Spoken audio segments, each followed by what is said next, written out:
depositamos. Enquanto você vai ofertando a casa do Senhor, nós vamos louvando a Ele. Hino de adoração, dizendo: minha alma engrandece ao Senhor. Aleluia. Glória a Deus. Você conhece esse louvor? Ele é antigo. Vamos louvar o Senhor. Aleluia, Jesus.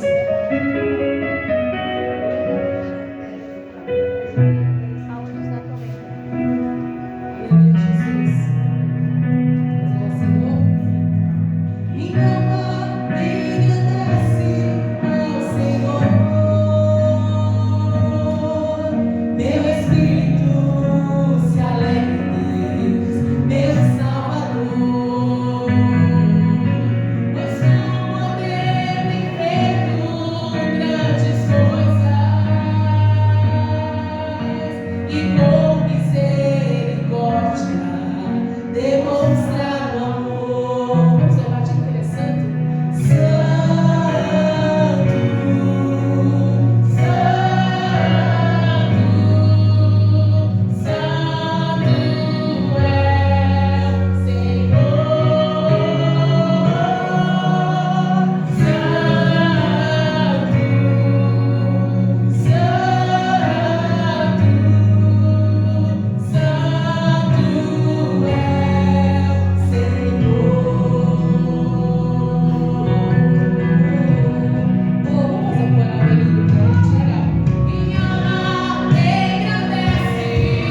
palavra, que você possa continuar aqui. Quem tem ouvidos ouça o que o Espírito diz à igreja. Aleluia. Estamos no nosso capacete, amém? Estamos no céu do Senhor.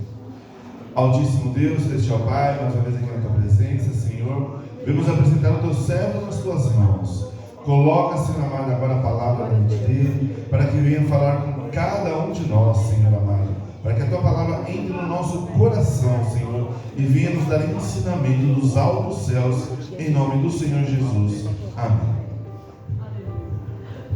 Pode sentar, irmãos. Agradeço pela oração. Irmãos, antes da gente começar a dizer da parte do Senhor aqui, eu gostaria de também fazer uma menção de algo interessante que aconteceu aqui a semana comigo. É um testemunho. Não é tudo que acontece com a gente é testemunho. E para você ver, para confirmar como é importante a dedicação que você faz as coisas para Deus, né? Com que nível de dedicação você faz as coisas para Deus, e certamente isso tem uma resposta muito positiva, tanto para a pessoa que se doa, como a pessoa que recebe, né, a doação ou a oração, né? Essa semana aqui, não sei se foi terça ou quarta-feira deu um piripaque aí, não sei o que aconteceu, né? Quando a gente é jovem, assim acontece de vez em quando, né? Acho que é um ajuste, né? É um ajuste do organismo, ficando jovem, né? Vai se ajustando, só que não, né? Só que não. E quarta-feira eu comecei a sentir um negócio estranho no estômago, né? Não era dor, era incômodo. Parecia dor, mas não era dor. E era bem assim, no nó da pança aqui, sabe? Bem assim aqui, né? E tal, e comecei a ficar com ânsia de vômito, sabe? Só ânsia. Vinha aquela coisa e tal, e não saía nada, porque não tinha nada para sair, né? Mas uma vinha aquela ânsia medonha. E eu comecei a ficar ruim, né? Também que a gente tem sempre uma atalaia, né? É bom a gente cuidar dos atalaias que a gente tem em casa, porque aqueles que vê o perigo chegar e alerta, né? Então era correr e ligar para quem? Né? André. Correr ligar para a nossa irmã Salete, foi para orar por mim que eu estava passando mal. Quer dizer, passando mal assim, estava começando a passar mal. Ia ficar séria a coisa. Eu sei que ia ficar sério porque começa assim, né? Começa assim o negócio. E aí ela orou, começou a orar e tudo, não viu a voz do telefone e tudo, só que eu não entendi uma palavra que ela falou. Não entendi uma só palavra que ela orou, porque ela orou o tempo todo.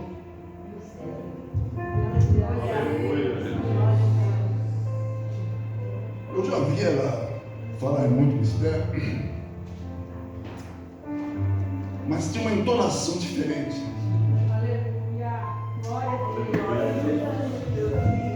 Não vou falar isso, você me provocou a chorar, fazer o quê, né? Tinha uma entonação diferente,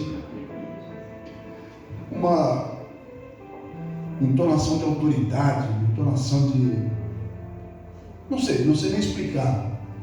Foi uns 3 ou 4 minutos orando dessa forma. Eu nunca vi ela orar desse jeito. Já vi ela orar muito pelas pessoas e tudo mais. Mas é a primeira vez que ela, do começo ao fim, um mistério. Mas um mistério assim, forte, né, de autoridade. E aí ela mesmo se surpreendeu com isso, porque Deus faz surpreender as próprias pessoas, né? Deus é um Deus de mistério. E aí ela não falou, Deus fez alguma coisa que, sabe? Deus repreendeu, Deus fez, alguma coisa, mas sabe, eu percebi que ela ficou assim admirada com a situação que aconteceu, mas a gente entende que é Deus trabalhando, porque tem mistérios que ficam entre a pessoa e Deus, não está revelado para nós. Isso está em Deuteronômio 29, há coisas que são mistério de Deus, coisas que são reveladas e coisas que são mistério de Deus, né?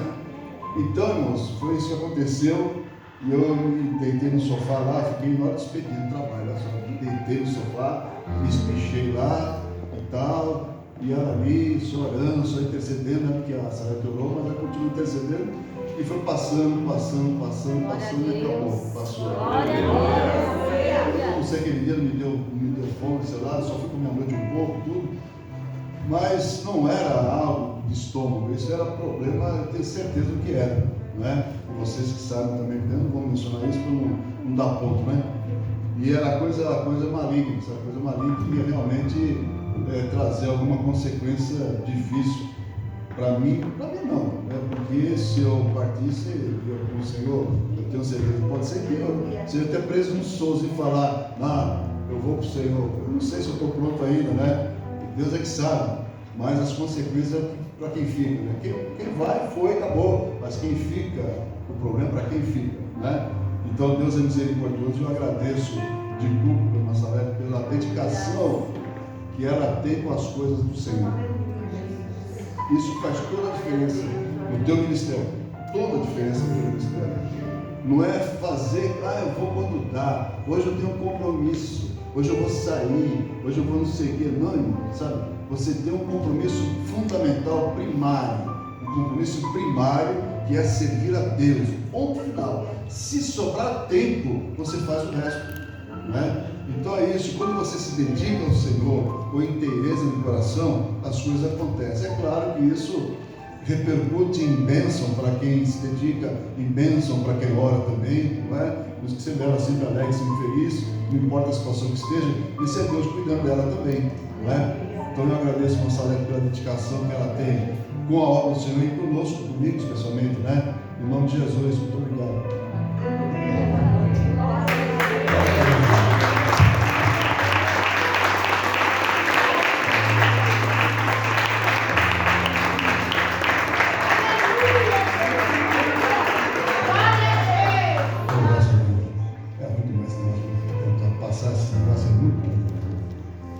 Irmãos, eu quero fazer menção da palavra do Senhor, o texto que está ali em Mateus 27, a partir do versículo 45. Mateus 27, 45. Nós estamos aqui nesta manhã, diante da mesa da ceia, para a nossa confirmação da aliança com o Senhor, a aliança que Ele fez conosco lá na cruz do Calvário. Esse é um culto muito especial, um culto em que nós nos lembramos desse sacrifício tão grande que Jesus fez por mim e por você. Nós certamente não merecíamos isso que o Senhor passou, mas Ele se fez maldito por mim e por você e levou sobre Ele todas as nossas transgressões e todos os nossos pecados. Eu quero citar alguma coisa interessante, porque há uma palavra, essa palavra aqui, pelo menos na minha cabeça tinha uma frase que sempre ficava matutando na minha cabeça, né? Mas vamos ver isso aí já. Mateus 27, 45 fala sobre os últimos momentos de Jesus na cruz, nos últimos momentos. E desde aquela hora, que era a hora sexta, meio-dia, houve trevas sobre toda a terra até a hora nona, que era às 3 horas da tarde. E perto das 3 horas da tarde, exclamou Jesus em alta voz, dizendo: Eli, Eli.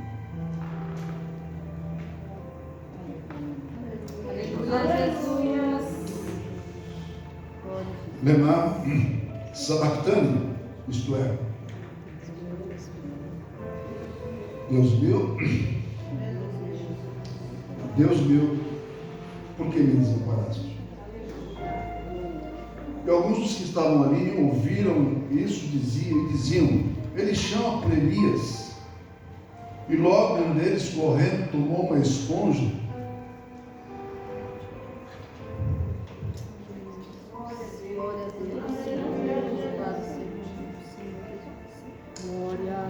e embebeu-a em vinagre,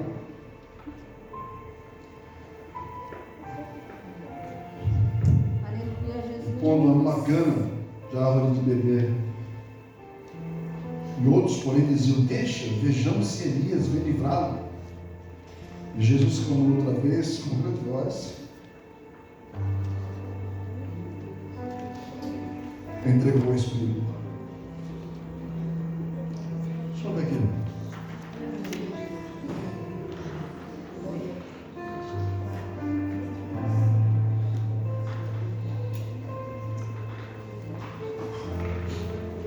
Glória a Deus.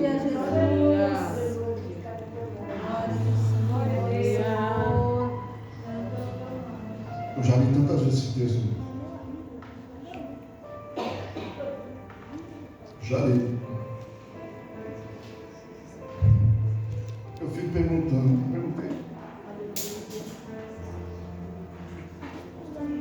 Glória a Deus.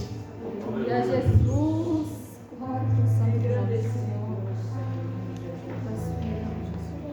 Aleluia. Glória a Deus. Aleluia, Jesus. Glória a Deus. Glória, glória, glória, glória. Aleluia. Eu perguntei já muitas vezes.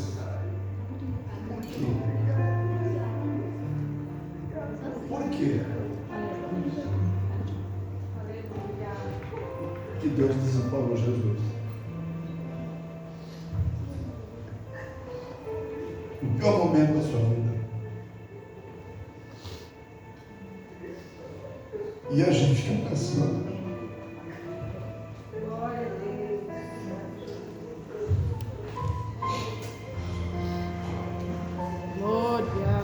Glória a Deus, aleluia. Tudo tem um propósito. Tudo tem um propósito. Às vezes você pode passar pela tua cabeça, mas Jesus, mas Deus foi tão assim, tão cruel com ele.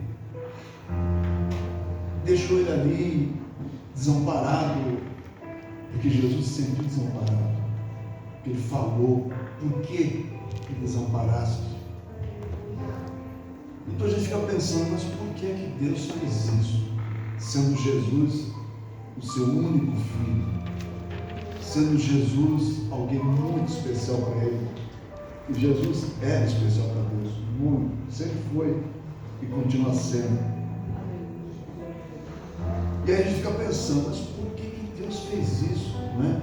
Por que Deus permitiu todo esse processo de desamparar o seu filho naquele momento tão crucial da sua vida? Mas eu aprendi que Deus é bom. Eu tenho notado a cada dia que passa na minha vida que Deus é bom mesmo. Não é retórica, isso não é porque o pessoal fala que é bom, eu vou falar também. Não, ele é bom mesmo. Está na essência dele ser bom, né? Então teve um propósito muito maior do que tudo que tu podia imaginar. Deus fazer isso com Jesus naquele momento ali. Até porque esse foi o objetivo de Jesus quando ele subiu à cruz, de levar sobre ele todos os nossos pecados. Todos os nossos pecados, todas as nossas transgressões. O objetivo de Jesus era morrer a nossa morte. Ele morreu a nossa morte ali na cruz do Calvário. Mas vamos entender um pouquinho por que isso aconteceu, né? Para a gente não achar que fica uma dúvida na cabeça da gente, poxa, mas eu não entendi, continuo não entendendo por que Deus deixou Jesus morrer. Vamos entender, vamos procurar entender isso, para você saber o porquê das coisas. E depois, como eu citei, Deuteronômio 29, se permanecer alguma dúvida, é porque Deus não quis revelar o ponto final. Né? Muito bem. A Bíblia fala em Isaías 53, que Jesus subiu ao matadouro e foi como ovelha muda ao matadouro, não abriu a sua boca e não se queixou de nada e não falou nada. Jesus, o sentido desse texto de Isaías, não é que ele foi calado, entrou calado e morreu calado. Não, ele não reclamou.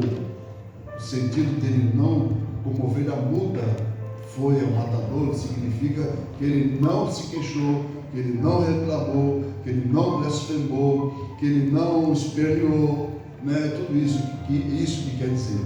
Porque na verdade Jesus falou. Jesus falou na cruz. Tem pelo menos 7 palavras ou 7 frases que Jesus falou ali na cruz. Então ele não estava como ovelha muda. Ovelha muda para reclamar, mas uma ovelha humilde para ensinar.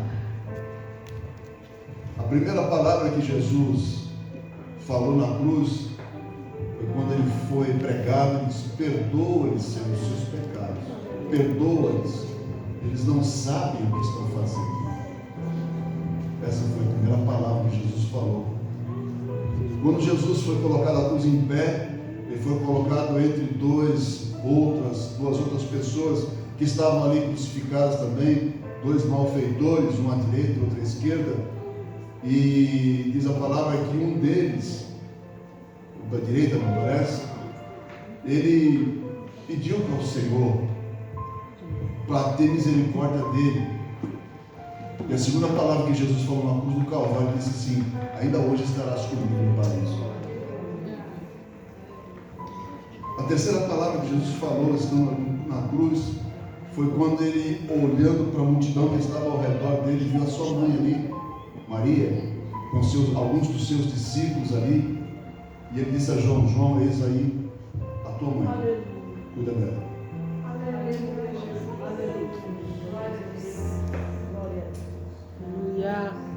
A quarta palavra que Jesus falou, e essa que eu quero citar, ele falou: Deus meu, por que me desamparaste?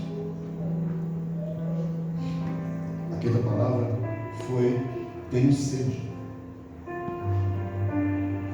A sexta palavra falou: está consumado.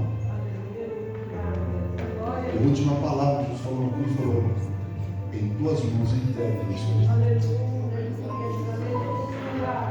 Se você for analisar cada frase dessas que Jesus falou, você tira lições extraordinárias para a sua vida, não é? Nunca se esqueça que Jesus estava naquele momento na cruz como uma pessoa humana, como homem, não como Deus.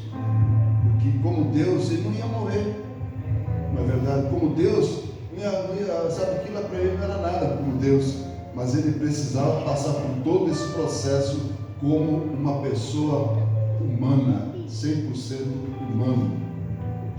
Então você pode analisar cada texto desse, cada palavra dessa e tirar uma lição para a sua vida, de perdão, de expectativa, de misericórdia, de resiliência, de coragem, tudo.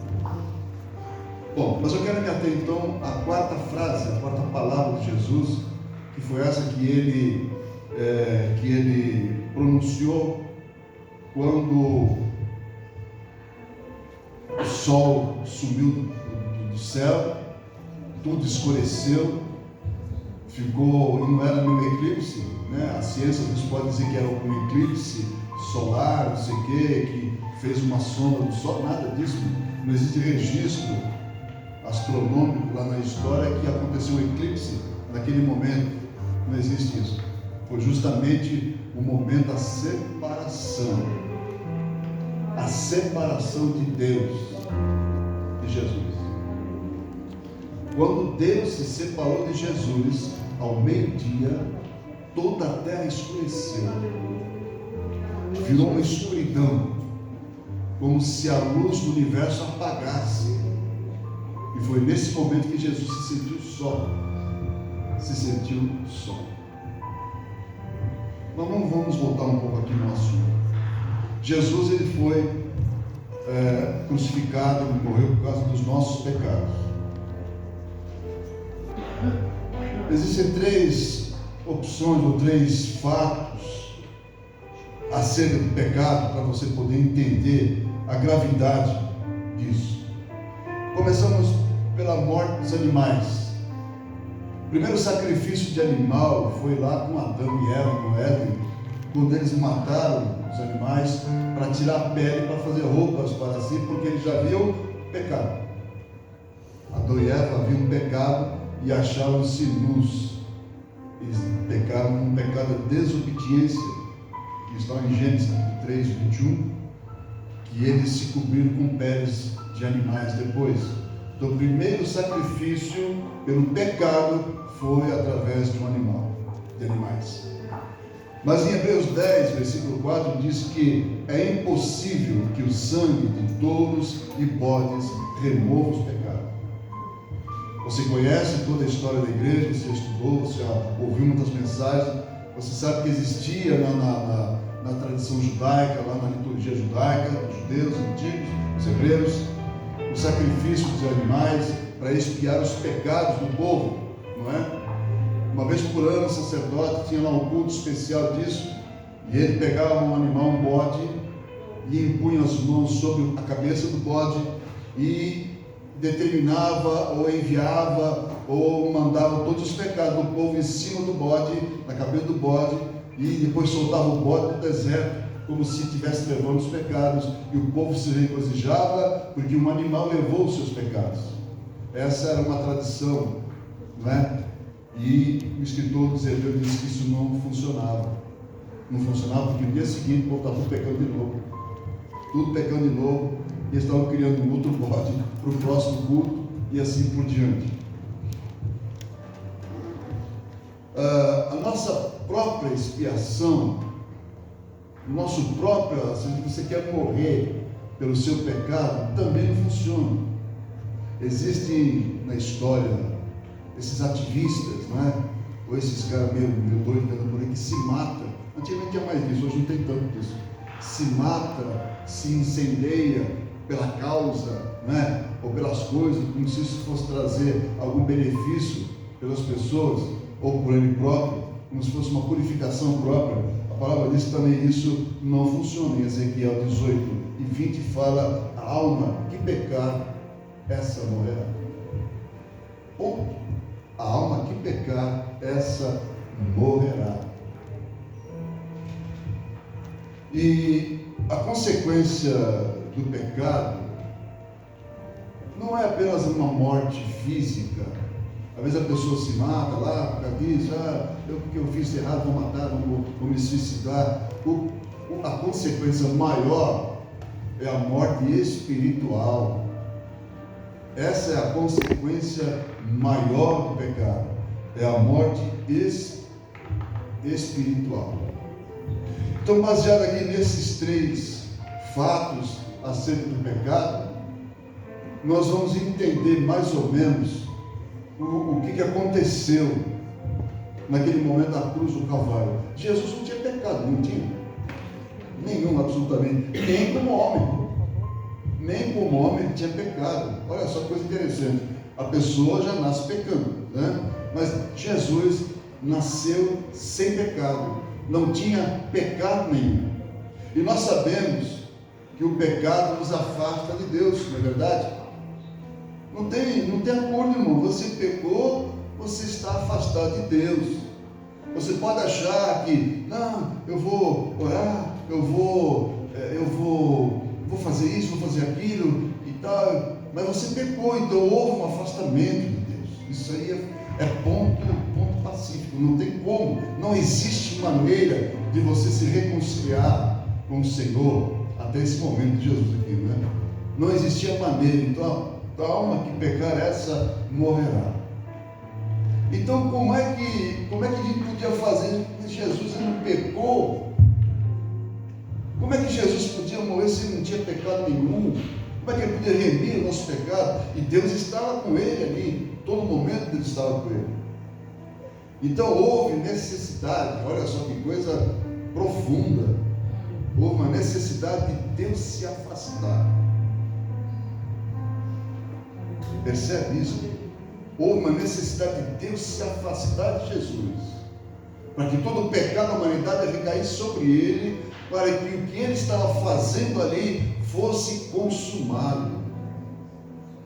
E foi esse período de 3 horas, mais ou menos, de afastamento de Deus em relação a Jesus.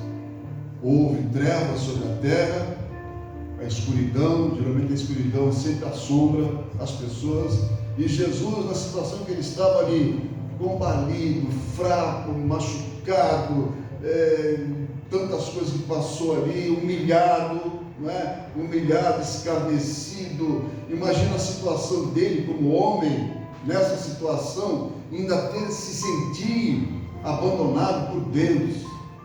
desamparado por Deus. Mas esse abandono, esse desamparo que aconteceu foi necessário. Foi necessário para que o projeto de Deus em Jesus funcionasse, para que a remissão dos pecados verdadeiramente valesse na vida do homem e da mulher. Deus teve que abrir um momento de separação para que Jesus se tornasse realmente aquilo que ele se tornou na cruz: pecador, maldito, alguém digno de escárnio, tudo isso, e aguentasse até o final. Aí vem a dúvida: mas 3 horas foi suficiente? 3 horas foi suficiente? Não sei. Aí novamente o segredo de Deus nesse assunto. Ninguém sabe, há uma especulação, todo mundo especula, todo mundo quer saber, todo mundo quer escrever livros sobre isso, mas esse segredo é de Deus. Deus chorou? Não sei. Deus se entristeceu? Não sei. Deus se alegrou? Creio que sim. Creio que sim. Porque aquele momento de tristeza para muitos, de angústia para muitos, de desespero para outros, para Deus foi um momento de regozijo, mas está no coração dele. Meu filho cumpriu aquilo que ele prometeu. Meu filho obediente foi lá e morreu. Então, por um momento, eu sei lá, imagino um sorriso leve de Deus em vez de Jesus. Cumpriu tudo. E aí, Deus manda a luz voltar novamente, houve ali aquele terremoto, aquela coisa toda, os sepulcros se abriram, muitas pessoas ressuscitaram, o véu do templo se rasgou, porque Jesus havia concluído o seu trabalho. Jesus havia concluído a sua obra aqui na terra. E inteiro, de ponta a ponta, não sobrou nada para fazer depois. Não sobrou nenhuma coisa para remendar, para consertar. Foi uma obra integral, uma obra inteira, de ponta a ponta, 100% pronta. E quando Deus percebeu, falou: agora é a hora de eu resgatar meu filho. É a última fase do projeto. Jesus morreu, tiraram ele da cruz, não foi quebrado o osso dele, porque a palavra dizia que nem o osso dele seria partido, nem nada, porque era um costume maligno em termos, é um costume de misericórdia que os romanos tinham, de quebrar as pernas dos condenados, para que eles morressem mais depressa, porque se não quebrar as pernas, o cara fica lá, às vezes mais de 1 dia, 2 dias pendurado, para morrer. Então, era um gesto de misericórdia dos romanos, dos algozes, quebrar as pernas dos condenados, para que o peso dele pudesse sufocá-lo, ficar preso, pendurado e morrer asfixiado, Mas Jesus não precisou disso, não. Jesus não tem que passar por essa extrema humilhação de obter misericórdia de gente humana. Jesus não precisou obter misericórdia de homem nenhum, porque ele fez aquilo tudo porque o Pai mandou, que estava no coração de Deus. Então, quando Jesus foi tirado da cruz do Calvário, depois que ele morreu, desceram o corpo de Jesus, levaram para a sepultura, e ele sepultou. E aí, quando tiraram ele da cruz, começou a última parte desse grande projeto de salvação, pelo qual eu e você estamos aqui nesta manhã. Levaram para a sepultura. Jesus não foi enterrado, Jesus foi sepultado. Enterrado quando se joga na terra em si. Jesus foi sepultado, tá? Colocaram Jesus numa caverna, que foi escavada ali justamente para isso, e ele ficou lá, e no terceiro dia concluiu-se a obra de Deus. Jesus ressuscitou, Jesus voltou para o meio do povo, Jesus veio para mostrar que ele era Deus, que ele continua sendo Deus. Então, olhando tudo isso, eu entendo de uma forma muito clara, agora, depois de tanto pedir para Deus um entendimento, de tantos, que aquilo precisou acontecer, aquilo foi necessário acontecer, e foi necessário que Deus se separasse de Jesus, para que ele pudesse realmente cumprir tudo aquilo que ele se propôs a fazer. Então, note bem, igreja, que esse é um trabalho, esse é um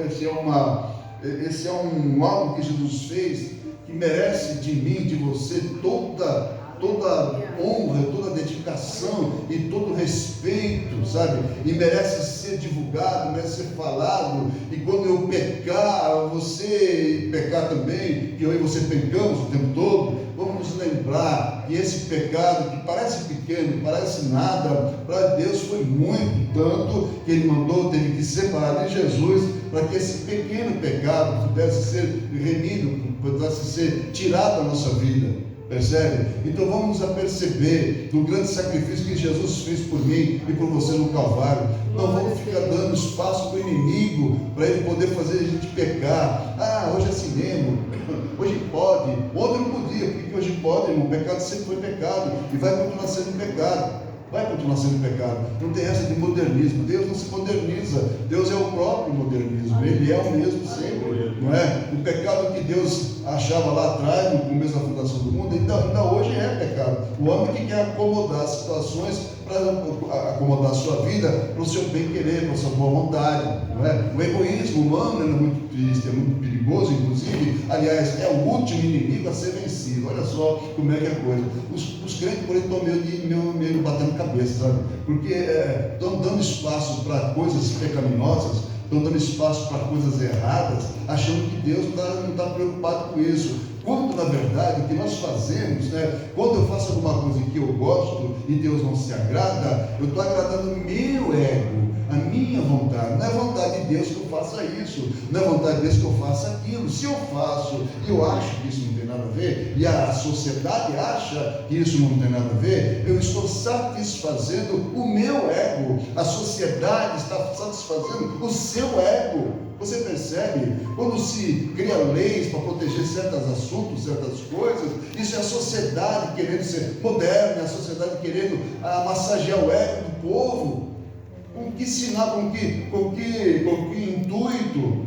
Mascarar a verdade que liberta, mascarar o acesso ao céu, porque a palavra diz, e ela continua dizendo, mesmo depois da morte de Jesus na cruz, que a alma que pecar, essa morrerá, porque não foi pelo fato de Jesus ter morrido pelos pecados que os pecados acabaram, não, eles continuaram. O que houve foi uma tomada de consciência, uma tomada de conhecimento. Agora eu não posso mais pecar, Jesus morreu por mim, eu aceitei o sacrifício dele, então eu tenho que andar por ele, eu tenho que entender que o sacrifício dele foi porque eu pequei, eu não posso mais pecar. Se a sociedade diz que isso aqui pode, o meu Deus diz que não, e eu não vou pecar porque o meu Deus diz que não. Você entende? Então isso é uma coisa muito interessante para se seguir, para se observar. E muita gente é taxado de intolerante, não é? Ah, você é intolerante, você é isso, você é aquilo. Não, isso é coisas que o diabo faz para deixar você confuso. Mas o meu Deus, o nosso Deus, nele não há sombra de variação e nem confusão. Você está entendendo o que eu estou dizendo? Então é isso, irmãos. Todo esse sacrifício, toda essa história, todo esse grande episódio que aconteceu com a humanidade, foi porque a gente tivesse consciência, não é? Consciência do que é certo, do que é errado. Não existe jeitinho para entrar no céu, não existe jeitinho para entrar no céu. A palavra é categórica em dizer que naquele dia serão separados as ovelhas dos bodes, né? As ovelhas entrarão e os bodes ficarão de fora. Então é isso, irmão. Nós vamos usar este exemplo do Senhor para valorizar essa condição que nós temos de ser crentes, de sermos alguém separados e escolhidos pelo Senhor para entrar nos reinos dos céus. Não vai entrar bagagem, não tem jeito. Ah, mas eu gosto da minha mãe e do meu pai. Que bom que você gosta, aliás, tem que gostar mesmo. Mas se teu pai e tua mãe pecar, eles vão morrer. Morrer espiritualmente. Tem pecado que mata, né? Mas tem pecado que não mata materialmente, mata espiritualmente. Nós falamos aqui. Às vezes você fica tão cheio de cuidados com os teus amigos, com os teus parentes, com os teus próximos, né? E você acaba até se concordando com coisas erradas, sabe? Concordar com coisa errada não está errado, está errado também, entende? Não que você seja o dono da verdade, que você vai querer brigar com todo mundo. Não é isso, mas você tem que ensinar. Deus nos deu uma mente erudita, nos deu uma língua erudita para a gente saber conversar com as pessoas acerca desse evangelho, acerca dessas condições que Ele nos ensinou. Não é brigar, não é você pegar a muque, não é por força nem por violência, que diz a palavra, mas é pelo meu espírito, é pela minha palavra. Então a gente tem que primeiro se armar da palavra de Deus como a armadura que foi citada aqui ontem, para depois você começar a falar do Senhor e a tentar convencer as pessoas do pecado. Na verdade, quem convence do pecado é o Espírito Santo. Você tem que ensinar, você tem que mostrar, e a pessoa tem que dar uma abertura. Quando deu uma abertura, o Espírito Santo entra e aí convence o cara do pecado. Você está entendendo? Mas eu não posso me omitir, irmãos.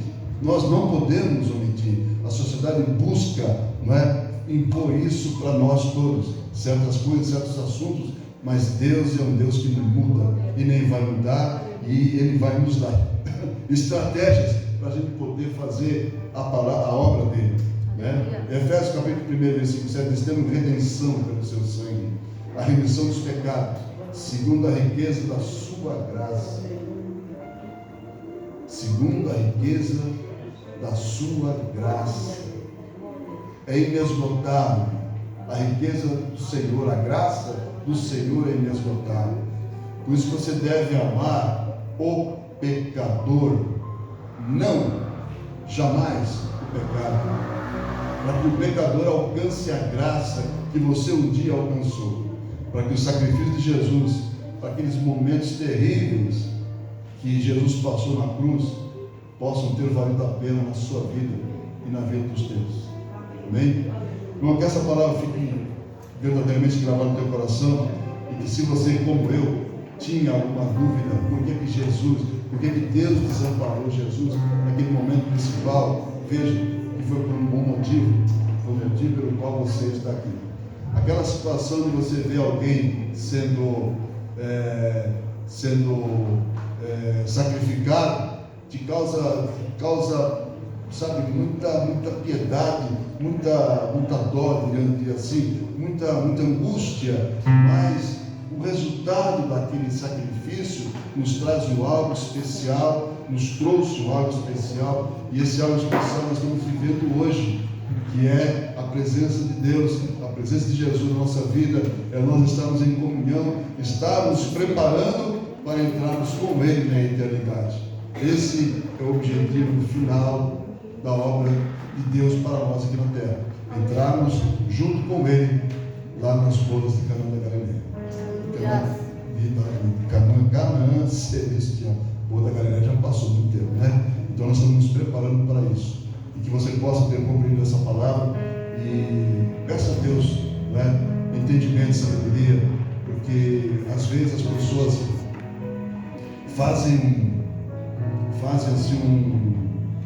desenvolvem uma ideia, uma tese, né? E acabam indo por aquela ideia, por aquela tese, e acabam caindo no buraco, né? Porque aquela tese não é de Deus. Então peça para Deus sabedoria. A palavra diz em Tiago, né? Para a gente pedir sabedoria para Deus, e Ele vai te dando sabedoria para você realmente caminhar. Porque a caminhada é doída, né? A caminhada é dolorosa, o inimigo está aí furioso e ele quer tragar a nossa vida.